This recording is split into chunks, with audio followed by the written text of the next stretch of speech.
rain fell as though it had been contracted to drown the living and preserve the streets in an eternal damp.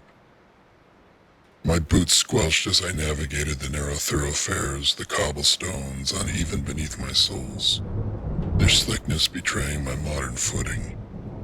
The smell, decomposing refuse, smoke, and something distinctly human clung to every breath, like a lover unwilling to let go. London, 1784, a city of shadows that I was now one of. I had arrived without a grand purpose. One moment I stood in my apartment holding a warm cup of coffee, and the next I was here. My jeans and jacket absurdly out of place against the backdrop of tri-cornered hats and threadbare frock coats. If the locals noticed me, they said nothing. My appearance must have been less jarring than the persistent, oppressive gloom that hung over them. The Thames was no better. A black ribbon of filth slithered through the city, its surface dotted with detritus I refused to identify.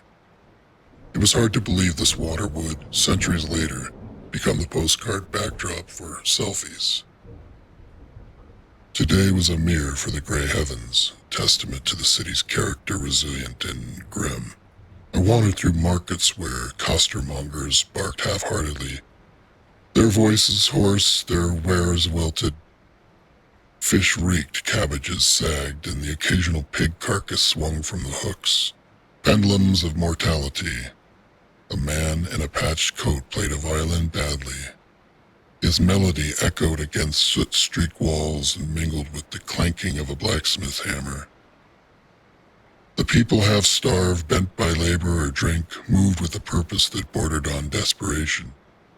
I saw children barefoot in the muck, their faces smeared with soot and sorrow, hawking papers or swiping apples from inattentive vendors. They avoided me as though sensing the wrongness of my presence.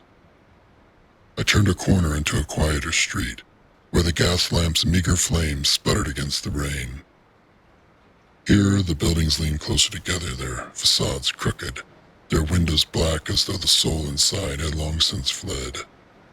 Morrissey's words whispered in my head, and miserable I was. My world was one of electric light, convenience, and sanitized anonymity. Here there was no escape from life's raw edges. Every step was a confrontation. The past thrust its ugliness at me, unapologetic, visceral, alive.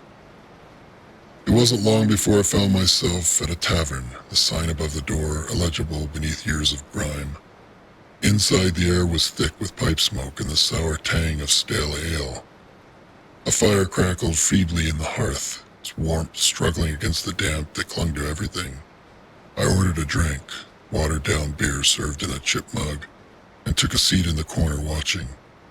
The patrons were rough men and rougher women, their faces maps of hardship. They spoke in clipped tones, their accents thick and their words often incomprehensible. I tried to blend in, adjusting my posture to mimic theirs, but I could feel their eyes on me, curious and suspicious. A man with a pockmarked face leaned over, his breath a foul concoction of tobacco and rot. "You're not from here," he said, his voice low and gravelly.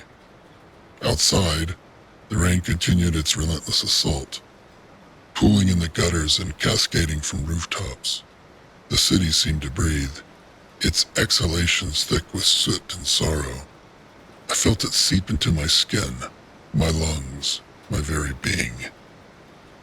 This was London, raw, unvarnished, and unrelenting. And yet, there was something beautiful in its bleakness, a poetry in the grime and the misery. It was a place that demanded resilience, that stripped away pretense, and left only what was real.